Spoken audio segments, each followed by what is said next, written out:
Hey guys, it's Mrs. Marple. Today for your art lesson, we're going to be drawing a llama with a background, and you guys are going to be able to customize it in a lot of ways and make it silly if you want to, or make it more serious and realistic.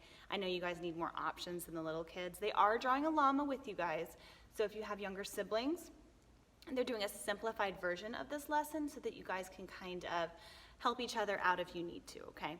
So what we're going to do is we are going to be creating a llama in the foreground. That means the front of your picture with a background that can be whatever you want. That needs to be behind your llama.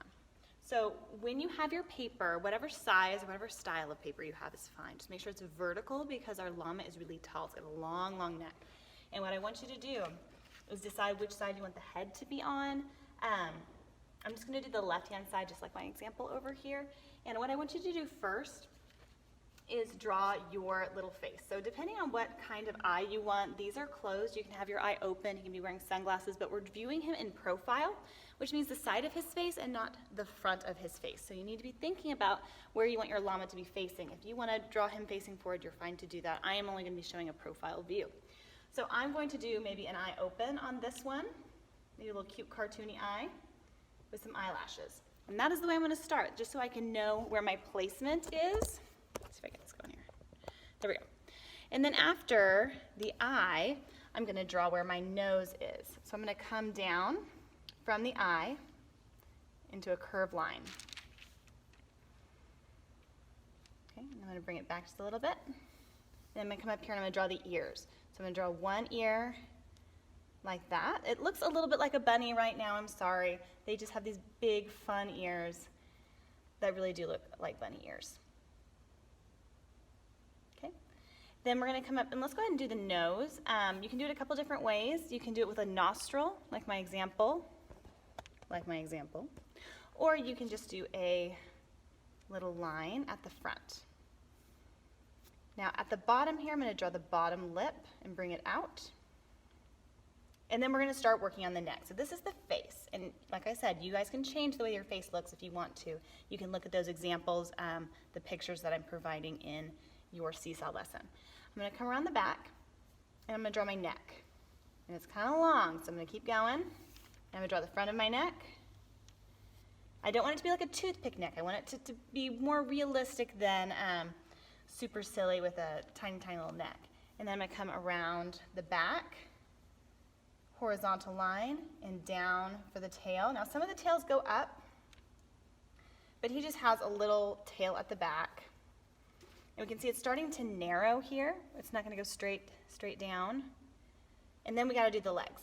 Now the legs, they tend to be a little long, and they are kind of fluffy. So I'm going to come down here, and I'm going to draw his first leg, and up, and it's connected. If you need to use pencil so that you can erase, you can, because sometimes these legs can be tricky.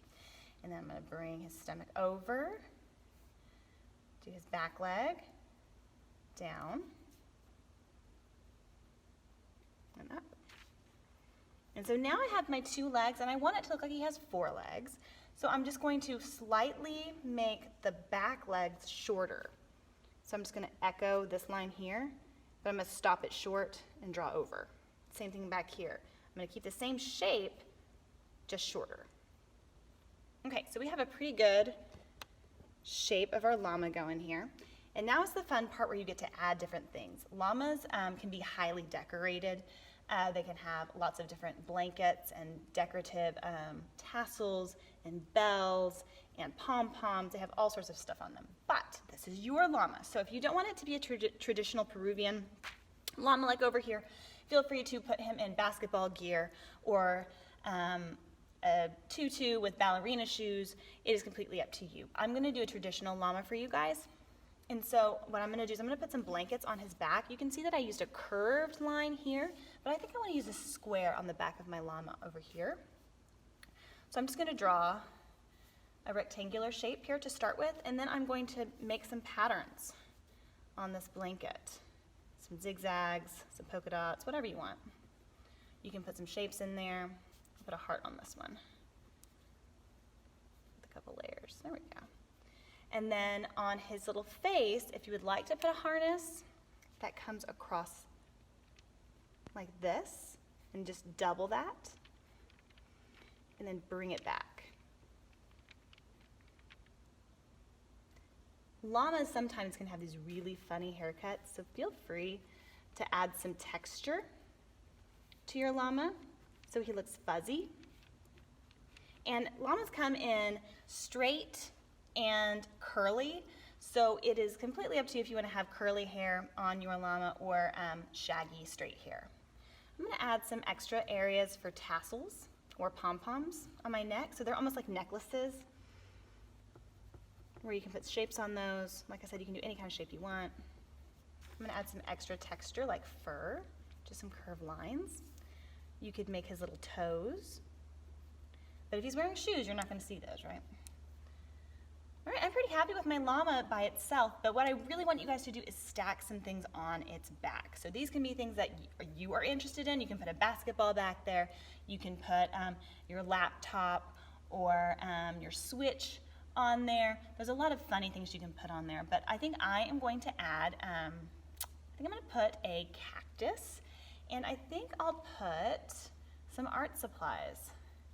Everyone knows Mrs. Marple likes art supplies. So I put a little cactus back here.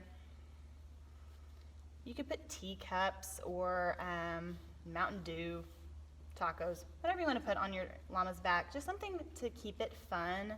I know it's probably hard to be at home drawing just what Mrs. Marple tells you, but that's kind of the stage we're in right now. All right, art supplies. I'm going to put a paint palette over here, and it doesn't have to make sense. I mean, it doesn't have to, like normally when you have a paint palette, would it be standing up like this? No. But we're just trying to have fun today. There's a paintbrush. Let's see, what else could I do?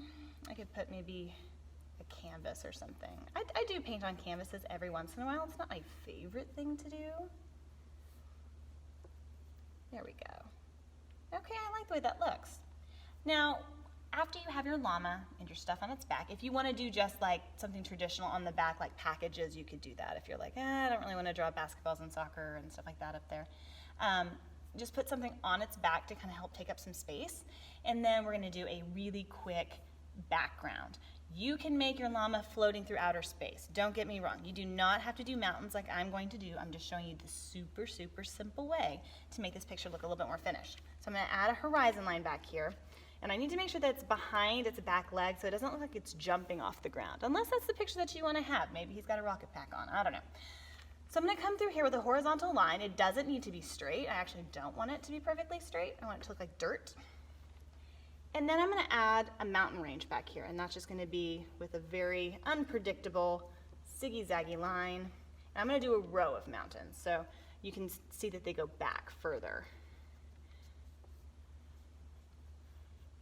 Okay, so I've got my dirt, I've got my 2 levels of mountains, so it goes deep into my picture. And then I'm going to draw maybe some clouds back here. You could make it at night, it can be a moon or stars. I'm going to put a sunset. So the sun is going to be setting over the mountains, and I think I'll also add some clouds, because if you add clouds, that means that's paper that you do not have to color. It's a trick. The more clouds you add, the less sky you have to color, because Mrs. Marple does want you to color your pictures fully before you turn them into me on Seesaw. And the more things that you add to your picture, the more interesting it is for you to color. So if you wanted to go in here and instead of just putting dirt, you could draw some things a little bit closer, whoop, drop my crown, to the viewer, and that means you would have 3 parts of your picture.